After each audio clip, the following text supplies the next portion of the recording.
And so I had this fear, how was I going to be able to get into the college of my choice with these low scores? And so for the first time in my life, I had a problem that my parents could not fix.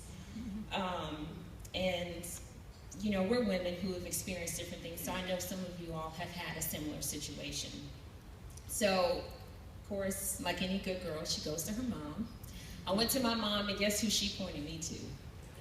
To God. Now, that was not the answer that I was looking for. I was hoping that she could say, okay, well, this is what we're going to do. But she sent me to God.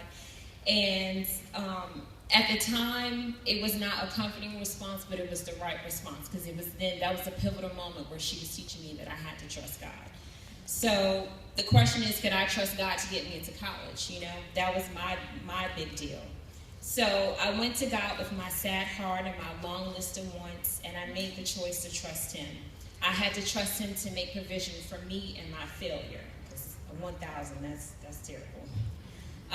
So I ended up going to this college fair at Stonecrest Mall, and interestingly, I didn't really understand why I was going, because I'd already decided what my plan was.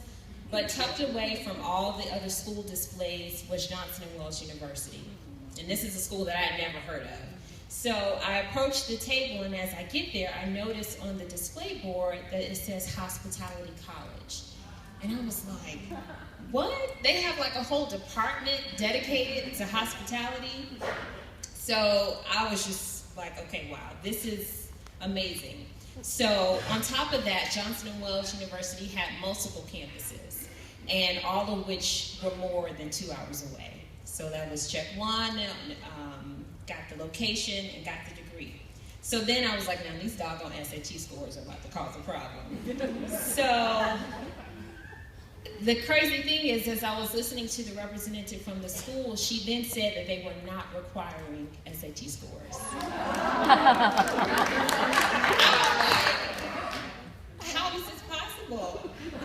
So, yeah, to this day, it still blows me away. So I applied and was accepted into Johnson & Wales University Charlotte campus. And interestingly, it's halfway between the relatives I have here in Georgia and the family I have that lives in the Maryland, D.C., Virginia area.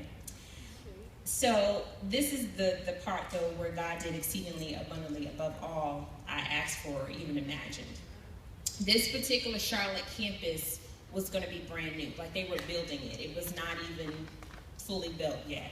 So that meant new dorms, and that was on my list of wants, too. I was like, I need a school that doesn't have old, nasty-looking dorms. So they had brand new dorms, new toilets, new everything. And then I was given the opportunity to be a resident assistant my freshman year. So that first year was only freshmen there. And then because I was a resident assistant, I was able to go at least 2 weeks early.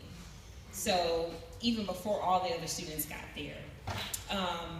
And then I had just one roommate. So she and I had our one room, and she and I are still good friends today. And then this is the fun part. Right across from, like, when I look out my window, the Charlotte Panthers practice field was right there.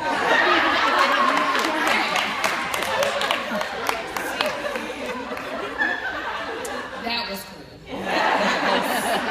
That was really cool. And then my two favorite fast food places were right across the street, Chick-fil-A and Starbucks, like right across the street from school. Like, if I'm standing at the school, right where Rob is where the Chick-fil-A and Starbucks was. And then along with all the other freshmen that were coming in that year, we had free access to the Uptown YMCA, like just there. So the thing is that's why I trust God, because that was a very memorable experience for me. So whenever I face things today, I saw God take care of my need and then even go beyond the need. So whatever your issues are, whatever your situations or concerns are, know that there are opportunities for you to see God at work. So whatever it is, just be encouraged. To God, it's not really a big deal. If He can build a brand new school, because I mean, people don't just build college campuses like that. If He can get me into a school that didn't even require SAT scores, I mean, that's pretty unheard of as well. And then to get everything that I didn't even think I could ask God for, whatever it is, I'm pretty sure God can handle it. so you can trust him. He is reliable, he's willing, and he is a